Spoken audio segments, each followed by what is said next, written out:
नाणार प्रकल्प रद्द झाल्यानंतर राजकारणाला सुरुवात झाली। हा प्रकल्प म्हणजे कोकणाचा विनाश असल्याचं सुभाष देसाईंनी म्हटलं।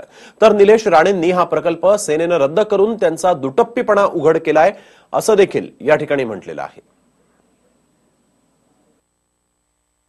नाही, अध्यादेश यांनीच काढायचा आणि रद्द झाला म्हणून काजू प्रक्रिया करणाऱ्या उद्योगांना चांगल्या सवलती आम्ही दिलेल्या आहेत। चांदा ते बांदा ही जी मोठी महाराष्ट्र सरकारची योजना आहे, त्याच्यातून काजू प्रक्रिया उद्योगांना अधिक सवलती आणि प्रोत्साहन देण्याचे निर्णय आम्ही घेतलेले आहेत। या अर्थसंकल्पात सुद्धा तशी तरतूद केलेली आहे। त्यामुळे जे कोकणाला चांगले ठरतात तेच उद्योग इथे आणण्यासाठी आम्ही प्रयत्नशील आहोत। इथे रोजगार वाढेल, इथे उद्योग येतील, पण विनाशकारी उद्योग जो जनतेला नको आहे तो त्यांच्यावर लादणार नाही।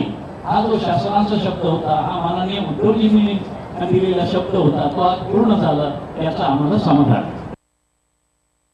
नाही, अध्यादेश यांनीच काढायचा आणि रद्द झाला म्हणून यांनीच मिठाई वाटायची। म्हणजे हा दुटप्पीपणा, हा खोटारडेपणा हा 2016 पासून जेव्हापासून प्रकल्प जाहीर झाला तेव्हापासून शिवसेनेने एवढ्या भूमिका बदललेल्या आहेत की आता तेच विसरले असतील की आता नेमकं करायचं काय।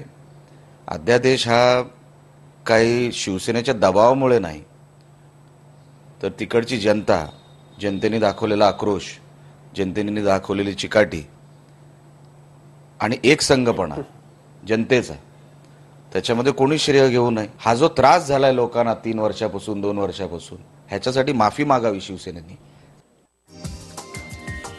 हा व्हिडिओ तुम्हाला आवडला असेल तर असे आणखी व्हिडिओ पाहण्यासाठी TV9चं YouTube चॅनल सबस्क्राइब करा, बेल बटन दाबा। ताज्या घडामोडींसाठी लॉग ऑन करा tv9marathi.com।